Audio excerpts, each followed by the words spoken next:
So yeah, well, I'm Tash, and I'm an arts worker and an artist. I'm Dene, but I grew up in Anishinaabe, and my mother is Eastern European. So I have life experience from a bunch of different backgrounds, and I grew up in Northern Ontario, wanting to be an artist, and then sort of fell into filmmaking later in life.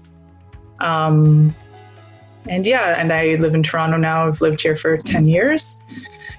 I've only myself made a few short films and helped out with a couple of short films. So I'm an emerging filmmaker myself. You can choose to tell me more about yourself, or, how, jump right into how you first sort of ventured out into making this film, or both. Similar to you, I just started filmmaking myself when we were doing that pitch competition at Êmîcêtôcêt. That was my first introduction to filmmaking. Yeah. So I don't remember what year that was. I think 2013. I think it was 2013. Yeah. I'm not good with math. 7 years. So 7 years. And then I did one other documentary prior to Êmîcêtôcêt, which is Twilight Dancers. And that was a CBC short docs film that we did. We went up north, where I'm from. I'm originally from Êmîcêtôcêt Cree Nation. I'm Cree, Swampy Cree. I grew up there, speaking the language. But recently I just found out that I'm also a mutt of Europeanness. So I'm also German, French, Irish, Portuguese, like all sorts of. I just met my bio dad, so that's why. Oh, okay. I didn't grow up on that side, but we reconnected, and I'm learning a little bit. And I also learned a lot of Eastern European culture from Steph. Did you say what are you? My mom is primarily Polish, and from my maternal grandma, Siberian. Yeah, I'm Croatian, but yeah. Nice. Yeah. Well, yes. A lot of Eastern European food. Since I've been with Steph, I've gained a lot of weight. Just say that. I love it. I love all of the foods.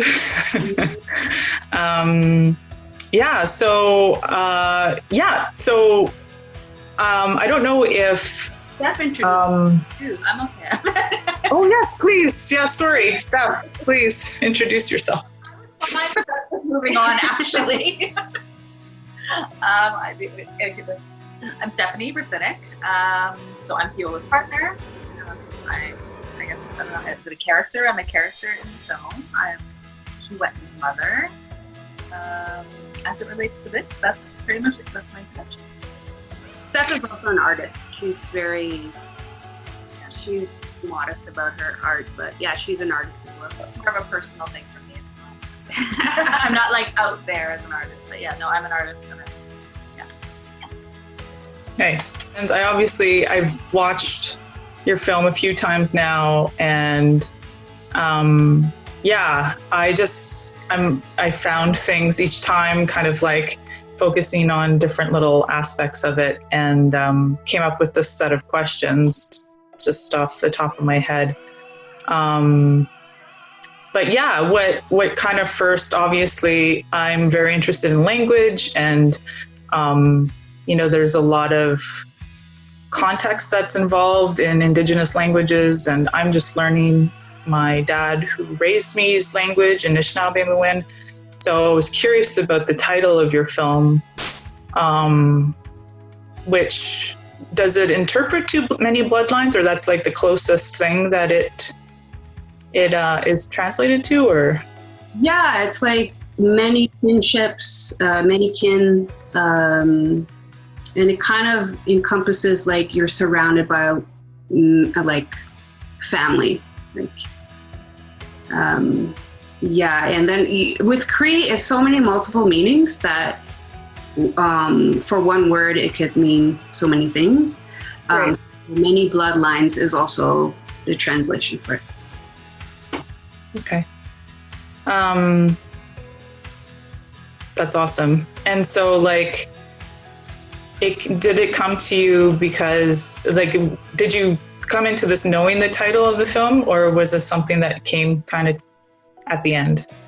No, originally the working title was Trying to Conceive was the actual working title.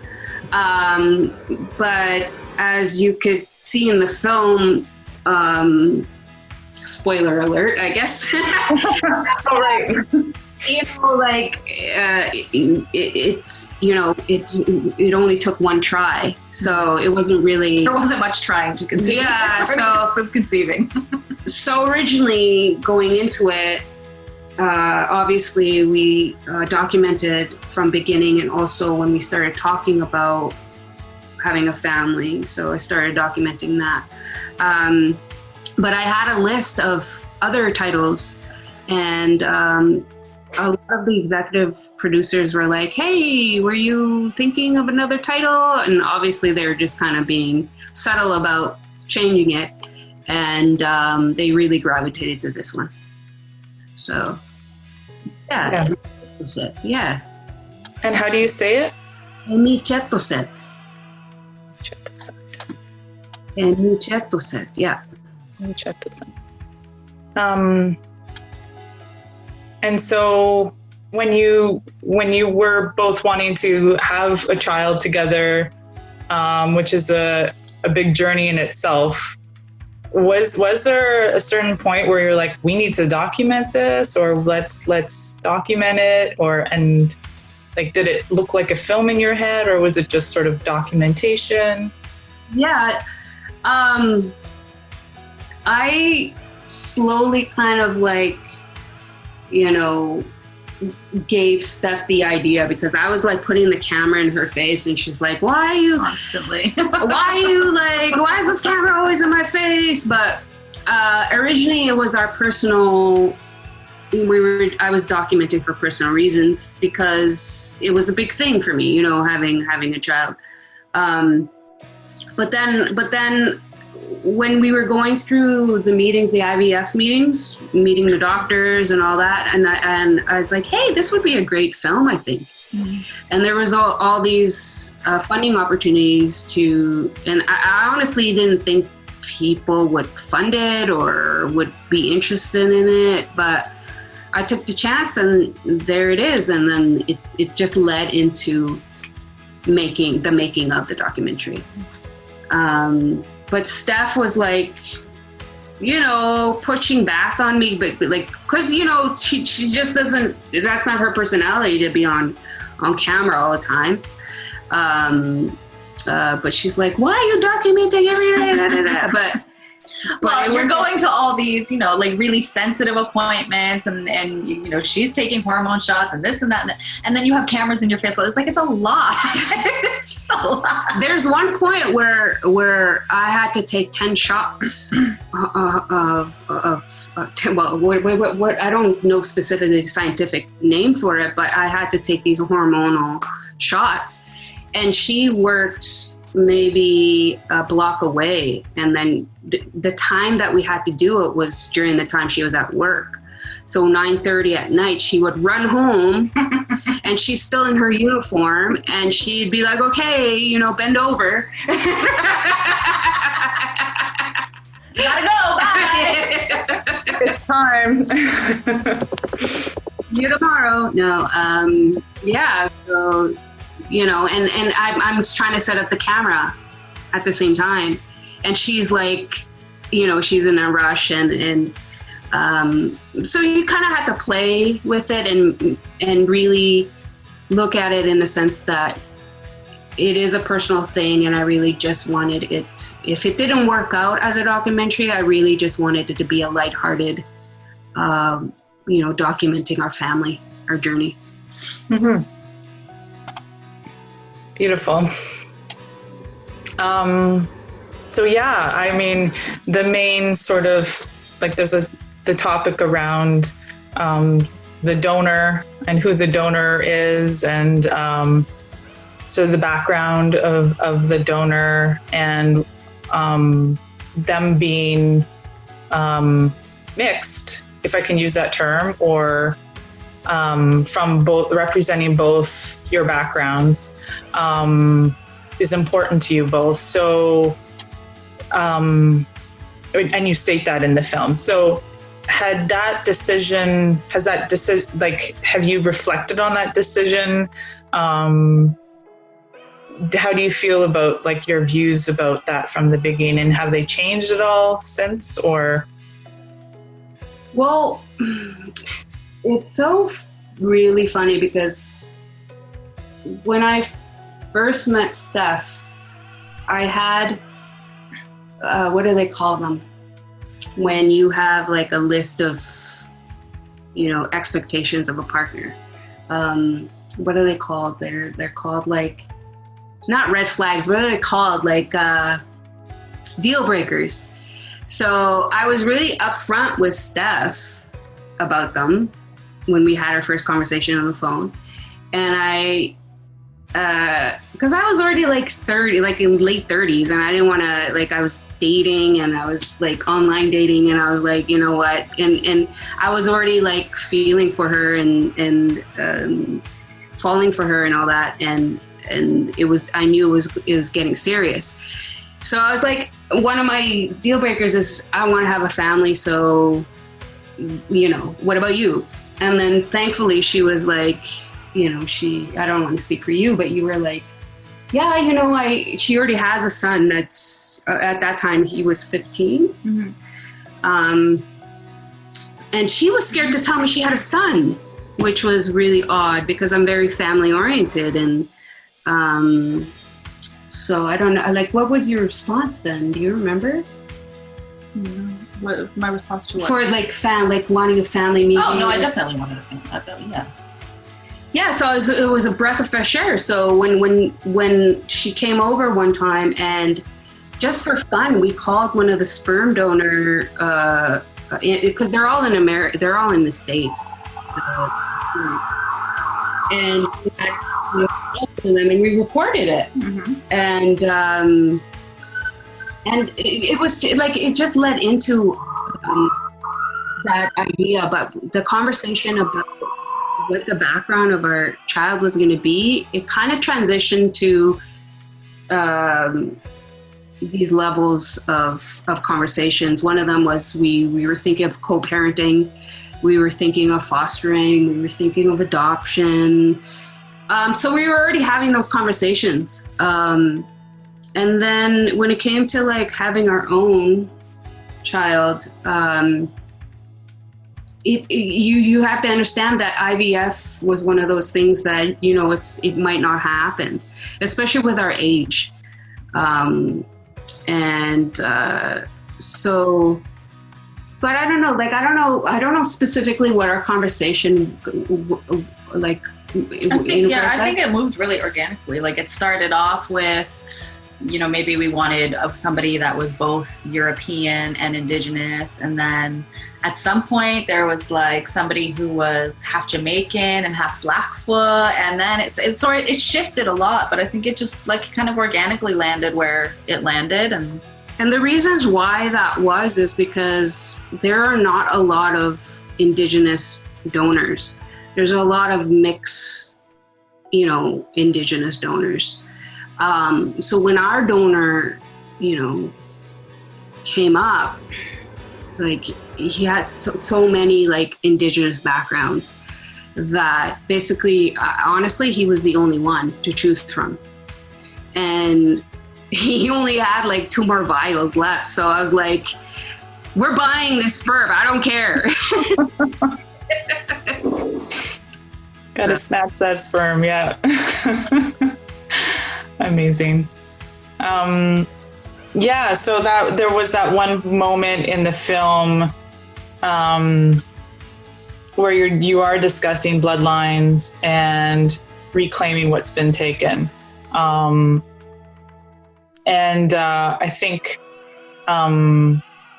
it's Stefani that's kind of talking about that. And you, Theola, seem very deep in thought. And there's like this nice, like sort of pensive moment where we're all sort of thinking about that with you and what that means in various, whatever ways that means for all of us too, being there with you in that moment. But for you, what was like, I just feel like there was something more you were saying in that moment of your silence, if you know what I mean. Yeah, I don't know. I think we were super grateful when our donor showed up, because we felt that everything was like Steph was saying, organically happening. Everything was going, like, we anticipated things to not work out, but every meeting we went to, every appointment we went to, for some reason they just flowed and everything happened so organic. Even when I found the funding for our first what do they call it, first for the IVF funding, I don't know what they call it. It's so for me to even just go online and find that, I was like, what? I don't have the finances to do it, but all of a sudden it just appeared. And so every step of the way, it just magically happened. So when our donor showed up, I think I was thinking in that moment, I was super grateful for him and what he helped us accomplish. Right. Yeah. I think I was saying a lot of like, I was also thinking of like how politically this could look. And I was also feeling that, but I'm also that type of person that kind of critically analyzes too much, and Steph is that person that kind of calms me down and just is like, it's okay, everything is going to be all right, it doesn't, and even in the film, she even says, no, just, could be, and she worded it perfectly for me into, but yeah, being in deep in thought in the whole film, I was taken aback of how I was really present, and also trying to direct at the same time. Right. I imagine that's a pretty big challenge. I'm always impressed when people are able to do that with any kind of film. But I mean, this is also a personal film for you, and it's about part of you, and you're in it and you're directing it. You didn't edit it though, right? No. You were there for obviously the process, so. No. Yeah, it's a lot of roles. Which I guess like that leads me to the question around one of the more artistic components of the film, which was the sound for me. I found the sound design really, really present and really beautiful. And of course, one of the sounds is is it the ultrasound sound? Yeah. Yeah. Which is the original, is the actual original ultrasound sound that right. Yeah. Oh, that's amazing. I have so many, like every appointment that we went to, I'm like, I'm getting the sound on that, and I'm like recording Steph and recording the monitor when the baby, like, I wanted to get everything documented, but the sound is really one of those things that when I went through the NSI boot camp process, National Screen Institute, I actually went to Winnipeg, and they had so many mentors come and speak to us, and one of them was for sound design. And it's crucial. You can make it artistic as possible, but if you don't have great sound, then your film, you know, it's not the greatest. So sound to me is one of those things that I'm quite interested in. So when we had our sound design, Anthony Wallace come work with us, I was gravitated to his work because it fit the mood of the film well. And the pacing, like the slow pacing of the music and the slow pacing of the visuals, it just worked out really well. Right. Yeah. It's also sort of meditative, circular. It's all of those things. Yeah, it's beautiful. Yeah. Yeah. I could listen to Keewatin's ultrasound heart, you know, every day if I had to. Like, we've got one of those teddy bears that have one of those recordings in there. Oh, wow. Yeah, so it's the greatest sound ever. It reminds me of horses. Mm-hmm. Yeah. Oh, yeah. So on that note, also, like both of your choices to have the first words spoken, so the sounds that Keewatin? Keewatin. Yeah. The first sounds that Keewatin hears are your voices, and they're in your language, Theola. So, yeah, if you can, like, again, I guess that kind of speaks to your emphasis of that sound, but why was that so important for you, for Keewatin? Well, we want to make sure Keewatin is like, she learns a lot of the spirituality of the culture. Because I didn't grow up in that culture, in the spirituality. I grew up Christian. So I really want to, I guess the lack of a better word is break the cycle of that and make sure Keewatin has all those opportunities. So originally we really wanted a naming ceremony to happen. And I thought, I wasn't sure how that was going to work out. We called back home. I thought, you know, it would be after the birth and we would have the naming ceremony. But I had called home and they said, well, you would have to do the naming ceremony. That's what they did, you know, historically. The parents did the naming, and you have to do it in a language. And you would have to pass the baby to, you know, the women and the eldest woman of the family. My family couldn't travel. They're far away. So, and Steph's family is also in Hamilton. So it was just us. So we molded it in a way where it fit us. So, and it had to be spoken in language. I was so really grateful to Sunnybrook Hospital because originally I thought for sure they're not going to allow us to do this. Like, did you have that feeling too? Like, it's yeah, because there was a lot of like, we had to ask the nurses and the doctor, like, you need to be quiet when the baby comes out. You can't say a word. She cannot hear your voice. The first voice she hears has got to be Theo's, and it has to be Cree. So yeah, I didn't think they were going to be as easy as they were, but yeah, no, they were really on board with sort of all the ceremonial stuff that Theo brought forward. And how it happened, I thought, oh, you know, there's going to be so much like background noise with hospital monitors and you know, how is this going to happen in this like clinical space because Steph had to have a C-section. So, but for some reason that moment just worked out perfectly. It just, like, how you see it in the film is how it happened.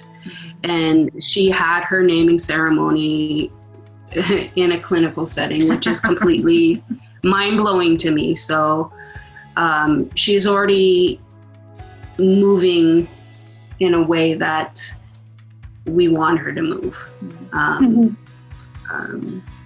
So yeah. That's amazing. That's really nice to know that the hospital was receptive of that and the importance of that for you both.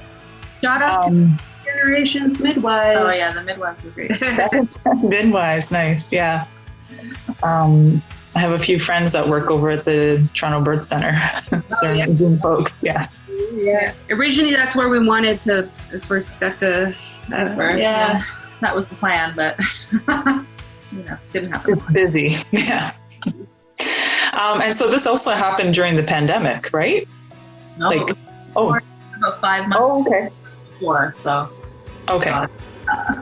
Yeah. Okay. So yeah, and then watching the film and seeing Theola dancing, and you're dancing and you're getting ready to traditional dance. And when I first met you, actually, I think your film pitch was about you venturing into becoming a traditional dancer, which I thought was amazing back then. Mm-hmm. So it was really nice to see that you're doing it. So that preparation and stuff helping you with putting your regalia on, and it being sort of like throughout the film. How does that sort of tie into the whole storyline of the film? Like, why was that something you wanted to really show in the film? Yeah, we really wanted, like, I like the word that you used, that train. We really needed, from point A to, the ending of the film, we really needed some sort of thing to move it along. And because it's 10 minutes, what can you do in 10 minutes? Like, this is a huge, broad topic that we could basically do a feature, and we were going to do a feature, but I think how this 10-minute worked out, it's nice, sweet and short, and I'm happy. So I was thinking, how are you going to move this along? Like, we can't just okay, this happened and that happened, and then, we got pregnant and this happened and that happened. I guess it would be a traditional documentary in that sense, but make it more, putting more layers, making it more artistic, making it more personal. It was a no-brainer to do that, because I love to dance, as you know. That's where you said that you met me. So, and then I'm already teaching Keewatin to dance as well. So she loves to dance now. Mm-hmm. So it was a perfect choice, and the setting was great.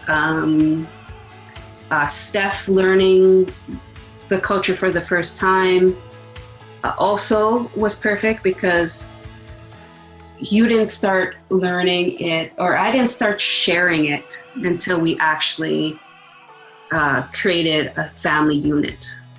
And then I started sharing with her. So she was learning as well for the first time in the film.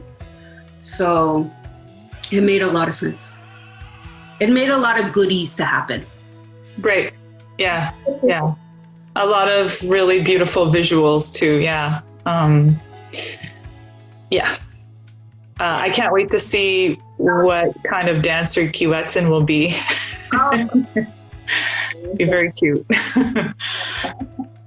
She likes the fan. Yeah. Oh yeah? So maybe a jingle. Yeah.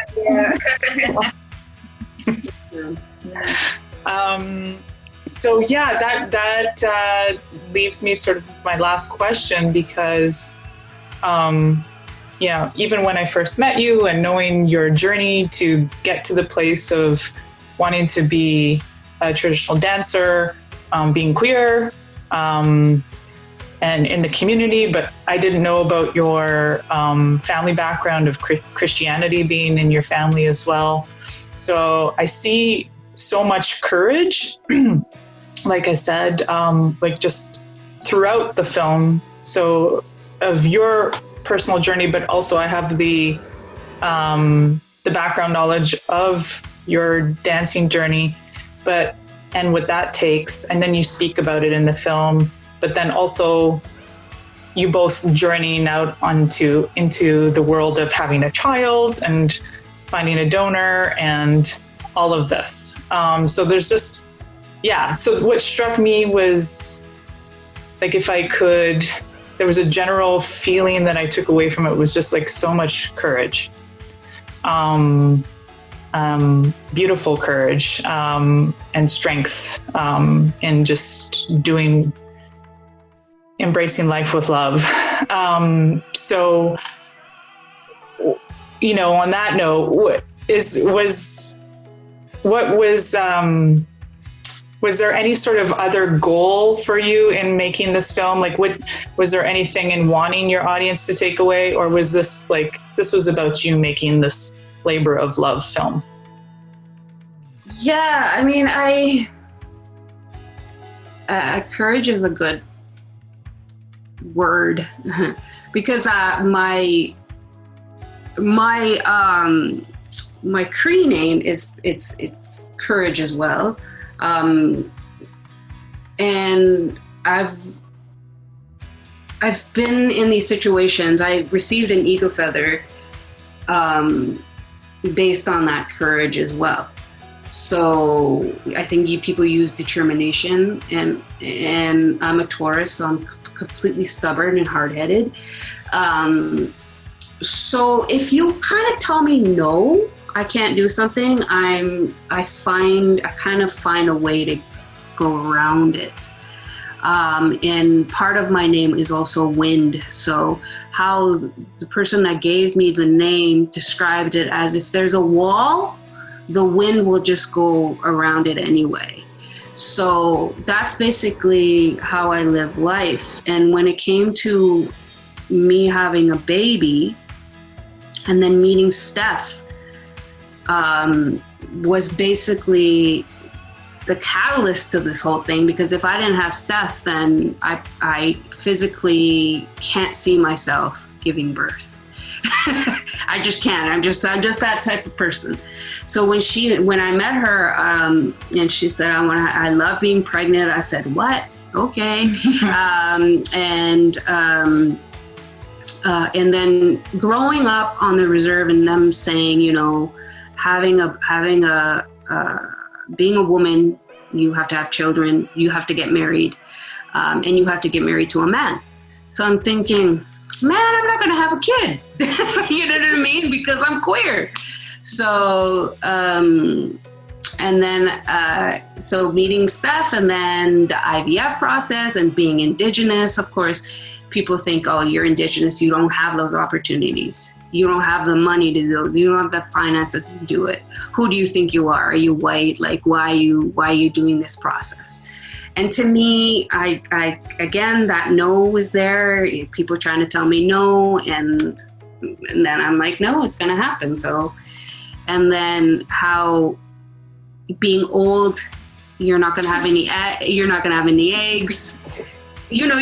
any eggs. We ended up with 14 eggs, and they were saying that I have like eggs of a 23-year-old. I was like, okay, this is going to happen. Spiritually it was happening. So I feel like the audience can take away with seeing that determination, that courage, that they could do it themselves, or whatever the opportunity is, regardless if it's having a baby. I feel like giving opportunity and motivating, especially young, queer, Native kids on reserve. Those are the main connections I really want, is those babies on reserve that are queer or struggling with their sexuality. That's amazing. So where can our young queer youth see your film? So we've been screened with a lot of film festivals thus far. Hot Docs screened it, and then CBC will be the broadcasters, and also APTN. So I think they're going to start broadcasting in March, and also the documentary channel. Amazing. Yeah. That's great. I have access. So yes, lots of platforms. That's so good. And, the question that all filmmakers are typically asked is, what next? Is there anything next in mind, or? Oh my gosh. No, I'm, this whole COVID thing is getting me to kind of rethink stuff, and it's kind of, steering me in different directions at the moment, because, your life has changed dramatically. So, I have definitely ideas, but I haven't been doing a lot of writing, but I definitely have a lot of ideas. Yeah. Thanks. You want to do something with me? Let's do it. I'm here. We'll have to find a way to film it. Yeah, right. Imaginative, I think, just had a call up for a web series pitches. Yeah, I would love to do a web series, but on a producer side. Well, thank you so much. Again, I think it's a beautiful film. I'm excited that viewers will get to see this, and it's important. And yeah, congratulations again on Keewatin and everything. Thank you.